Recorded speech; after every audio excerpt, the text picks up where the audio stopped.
మామూలుగా అయితే వెల్లిపాయ, ఉల్లిపాయ 2 కలపరంట గదా! బ్రాహ్మిన్స్ భోజనాల్లో. అవును. ఎందువల్ల? పూజలు వాటిలకి వెళ్తది. సో, మనం ఏదైనా ఒక పూజ చేసుకున్నప్పుడు బ్రహ్మచర్య వహించాలి ఆ రోజు.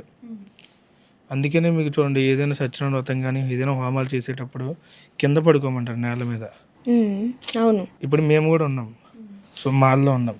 మేము గూడా కిందనే పడుకుంటాం యాక్చువల్లీ. బ్ర బ్రహ్మచర్యం వహించాలి. సో, దానికి ఆటంకం కలిగించకూడదని వెల్లుల్లి వాడరు. ములక్కాడ గూడా యూజ్ చేయరు. ములక్కాడ గూడా? ములక్కాడ అంటే సాంబార్‌లో వాటిల్లో గూడా అసలు ములక్కాడ పెట్టిన ఐటెంలో గూడా దేవుడికి నైవేద్యం పెట్టరు. పెట్టరు. పెట్టరు. పెట్టకూడదు గూడానా? పెట్టకూడదు గూడా. హుహు. ఇప్పుడు ఒకవేళ కస్టమర్‌కి మాకు ఆ 2 కావాలి, వెల్లిపాయ కావాలి, ఉల్లిపాయ కావాలంటే చేస్తారా? వేస్తాం. యాక్చువల్‌గా ఇప్పుడు పన్నీర్ కర్రీ ఉంది. ఉల్లిపాయ లేకుండా మీకు రుచి రాదు. వేస్తాం యాక్చువల్లీ. దాదాపుగా మేము ఒక 1000 వంటలు వండామంటే 900 వంటలు ఒక పర్టిక్యులర్ అంటే ఈ సాంబార్ వాటిల్లో గూడా ములక్కాడ లేదు. ఎయ్యరా? ఎక్కువ శాతం ఉంటుంది. ఏస్తాము. ఇప్పుడు మామూలుగా బారసాల ఉన్నది దానికేమి ఇబ్బంది ఏం లేదు. సత్యనారాయణ వ్రతాలు కొన్ని తక్కువ ఉంటాయి. నెక్స్ట్ బర్త్‌డేస్ ఫంక్షన్స్ ఉంటాయి. అట్లా ఉంటాయి అన్నీ. ఇప్పుడు పెళ్ళిళ్ళు ఇప్పుడంతా మోడర్న్ మిక్స్ అయిపోయింది. సాంప్రదాయం అంతా మిక్స్ చేస్తూ ఉంటాం. ఇప్పుడు మోస్ట్ ఆఫ్ ద పీపుల్ మీ దగ్గర క్యాటరింగ్ చేయించుకునే వాళ్ళందరూ బ్రాహ్మిన్సే ఉంటారా? మోస్ట్ ఆఫ్ ఎక్కువ బ్రాహ్మిన్స్. వెజ్ ఎవరైతే ప్రిఫరబుల్ చేస్తారో మన దగ్గర నాన్ వెజ్ అనేది ఏముండదు, టచ్ అవ్వదు కాబట్టి ఎక్కువ ప్రిఫరబుల్ చేస్తారు. అలాగే ప్రతి పండగలకు కూడా మన దగ్గర బుట్ట భోజనం ఉంటుంది. బుట్ట భోజనం అంటే బుట్టలో భోజనాన్ని పెట్టిస్తారా? మన బుట్ట భోజనంకి ఒక స్పెషాలిటీ ఉంది. ఏంటది? బుట్ట భోజనంగానే బుట్ట ఇవ్వం. అదేంది అది? బుట్ట భోజనంగానే బుట్ట ఇయ్యకుండా ఎట్లా? దానికి మరి ఎందుకు పెట్టారు బుట్ట భోజనం అని? అది మీరు ఇది ఉన్నారు వాస్తవానికి. నేను మీకు డ్యామ్ షూర్గా చెప్తాను. ఇది మీరు వెళ్ళి ఇంకో 100 మంది చెప్తారు. పబ్లిసిటీ మెథడ్ కోసమే దాన్ని పెట్టాను. యాక్చువల్గా మీరు చూస్తే ఆ పాంప్లెట్ మీద కూడా ఉంటుంది, ఖచ్చితంగా రాసి ఉండదు బుట్ట భోజనమే కానీ బుట్ట ఇవ్వమని.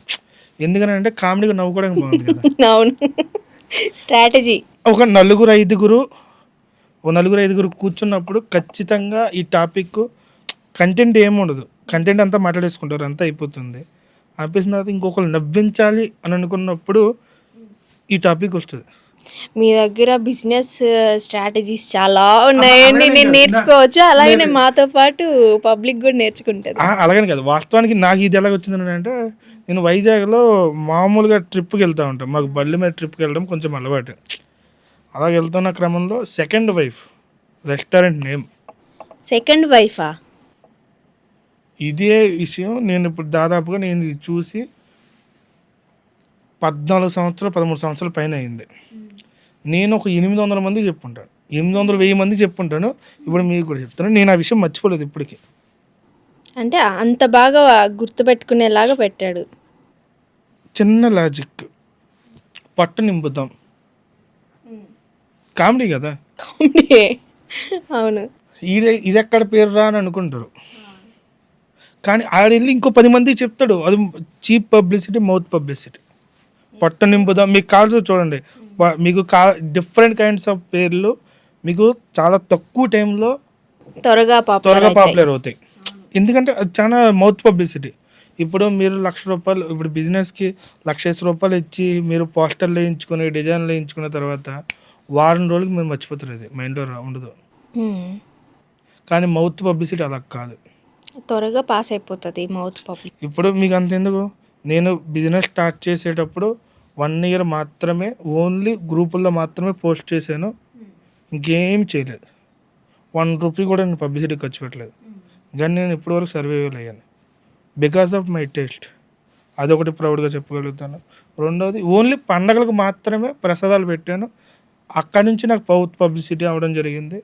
అప్పుడైనా ఖాళీగా ఉంది, బిజినెస్ ఏమీ లేదని అంటే సరదాగా బుట్ట భోజనం తీసుకొస్తాను, పెడతాను.